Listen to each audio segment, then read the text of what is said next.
Bonjour les amis, comment allez-vous? Aujourd'hui, nous allons nous concentrer sur le futur. Vous savez, nous avons deux types de futur en français. Le premier futur qu'on appelle le futur proche, qui est le plus facile, et puis proche parce que it's close, hein, donc c'est le futur le plus courant, hein, disons. Et nous avons le futur simple. Ce futur est le futur le plus lointain et disons aussi qu'il est un peu plus avancé. Aujourd'hui, nous allons nous concentrer sur le futur proche. Pourquoi? Parce que bon, mes amis anglais et hispaniques me diront, oh là là, on aime beaucoup le futur proche. Je sais, mais doucement, hein, on va l'utiliser avec modération. Comment on utilise le futur proche? Déjà, on doit l'utiliser dans des situations comme une action très proche. Par exemple, ah, dans 2 heures, je vais aller à la plage. Ou encore, ce soir, mes amis vont venir à la maison. Qu'est-ce qu'on remarque? On voit que pour le futur proche, généralement, ce sont des actions où on est sûr. Il y a un fort potentiel de certitude. Par exemple, si je dis, oh, dans 5 ans, non, non, dans 5 ans, c'est très loin. On n'a pas beaucoup de certitude. Par contre, si je dis, la semaine prochaine, je vais voyager avec mon petit frère Laurent. Demain, nous allons partir au pique-nique.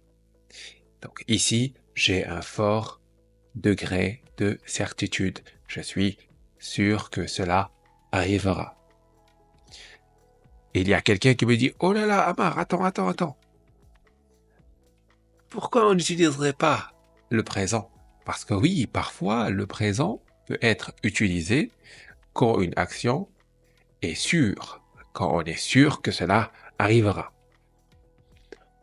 À 15 heures, je vais à la montagne. C'est correct? Oui, c'est correct en fait. Tu peux aussi utiliser le présent dans cette situation. D'accord? Alors, maintenant, comment former le futur proche? Alors, rien de plus simple, hein. On a toujours le verbe aller plus l'infinitif du verbe d'action. Exemple. Je vais utiliser le verbe dormir, n'est-ce pas, dans ma phrase.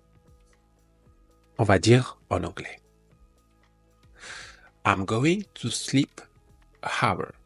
Ok, désolé hein, pour ma prononciation, elle est chaotique, mais c'est la vie. Hein? So, how to say that? We will say, je vais dormir dans 1 heure.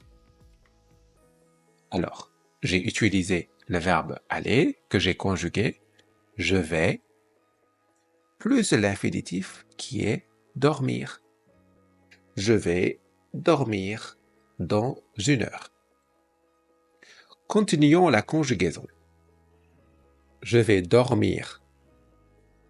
Tu vas dormir. Il va dormir. Nous allons dormir. Vous allez dormir. Ils vont dormir. Bien, elles vont dormir pour que les féministes ne me donnent pas une gifle. Très bien, donc ici, nous avons cette technique. C'est très facile, c'est pour tous les verbes. Tous les verbes, que ce soit les verbes irréguliers, premier groupe, deuxième groupe, tu utilises seulement l'infinitif. D'accord? 5 phrases. Pour exemple, je vais manger avec mes amis. Ils vont descendre par les escaliers. Laurent et Fred vont travailler demain midi. Julia va aller au supermarché faire des courses. Nous allons tous apprendre très bien le français.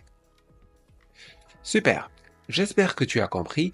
Donne-moi 5 phrases comme exemple et je te dis à très bientôt dans une nouvelle leçon. Ciao